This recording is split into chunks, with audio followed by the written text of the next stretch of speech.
Bonjour à tous. Bienvenue au bulletin d'information à Top News. Au sommaire. Kobani, les Peshmerga sont arrivés en Turquie.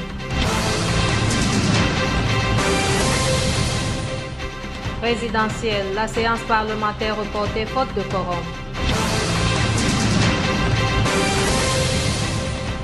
Le secrétaire général de l'ONU, Ban Ki-moon, en visite à Mogadiscio.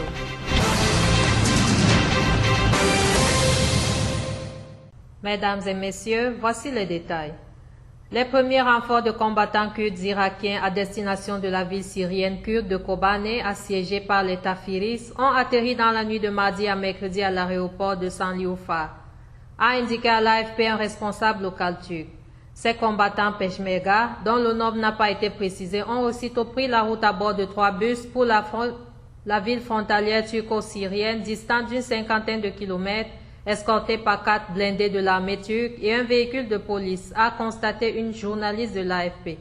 Les forces de sécurité turques ont immédiatement fermé la route qui mène à la frontière, bloquant de nombreux journalistes qui tentaient de suivre le convoi.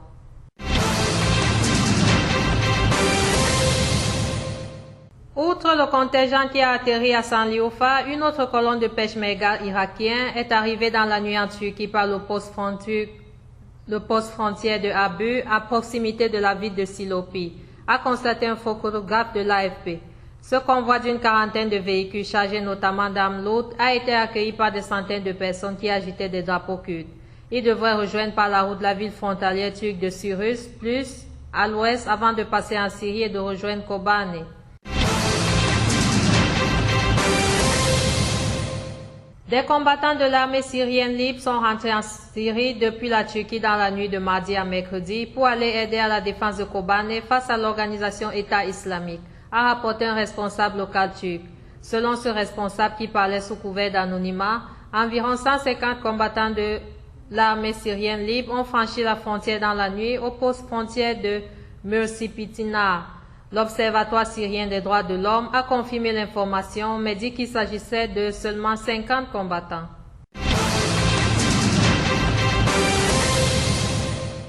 L'armée arabe syrienne s'est emparée hier du plus important siège de la branche d'Al-Qaïda en Syrie, le front Al-Nosra dans la province nord de Hama, et poursuit sa bataille sans merci dans la province du nord d'Alep pour couper la voie d'approvisionnement des milices à l'est d'Aleppo. Le siège d'Al-Nosra, sécurisé par les forces régulières, se trouvait dans le village Zouk et le bataillon qui était retranché était formé de miliciens étrangers dans sa majeure partie. Plusieurs d'entre eux ont péri. Des engins explosifs entre 20 et 70 kg ont été retrouvés selon l'agence officielle Sana, ainsi que des armes légères, des munitions, des médicaments et des produits alimentaires turcs et originaires des pays du Golfe. Un réseau complexe d'engins explosifs plantés par Al-Nosra a été démantelé. Liban. La 14e séance parlementaire consacrée à l'élection d'un nouveau président de la République libanaise n'a pas pu se tenir mercredi, le quorum des 2 tiers 86 députés sur 128 n'ayant pas été atteint. Une 15e séance a été fixée au 19 novembre. La présidente est vacante depuis le 25 mai, date de la fin du mandat de Michel Sleiman. Par ailleurs, 12 ressortissants syriens impliqués dans les combats contre l'armée à Ersa début août ont été arrêtés lundi par la sûreté de l'État, rapporte mercredi la chaîne LBC1. Le groupe a été localisé alors que ses membres se dirigeaient de Ersa dans la Beka vers la Syrie, précise la LBC1.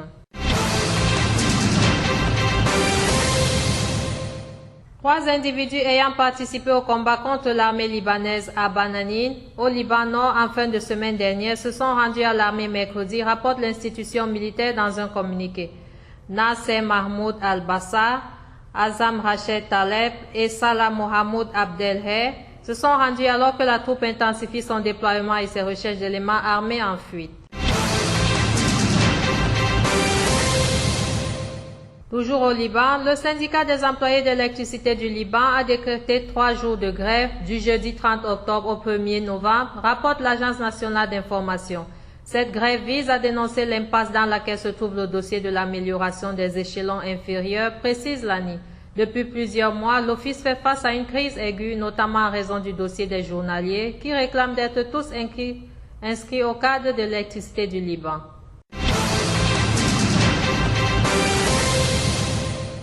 Le secrétaire général de l'ONU Ban Ki-moon a rencontré mercredi le président somalien Hassan Sheikh Mohamud à Mogadiscio, sa première visite en 3 ans dans la capitale somalienne, cible de réguliers attentats, a annoncé la présidentielle somalienne. Monsieur Ban, accompagné du président de la Banque mondiale Jim Yong Kim, a rencontré le chef de l'État somalien dans l'enceinte ultra sécurisée de l'aéroport de Mogadiscio, qui abrite le siège de la force de l'Union africaine en Somalie, a précisé la présidence sur son compte Twitter.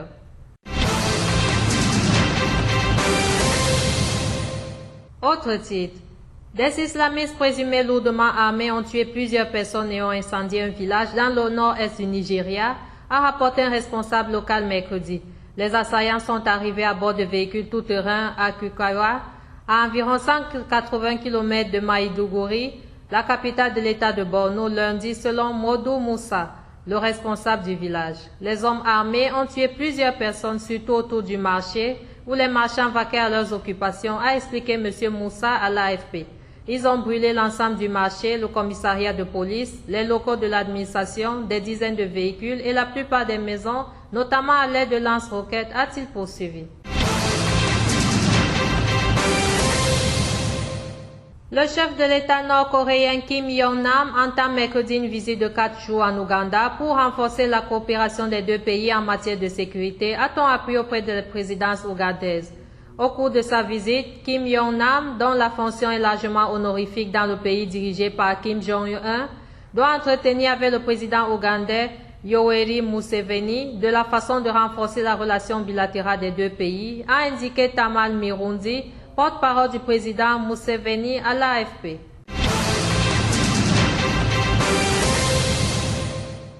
Enfin, le président zambien Michael Sata, âgé de 77 ans et gravement malade depuis plusieurs mois, est décédé, a annoncé mercredi la radio Roland Siska, le secrétaire général du gouvernement. C'est le cœur lourd que je vous annonce le décès de notre bien-aimé président, Michael Sata, a déclaré Monsieur Siska.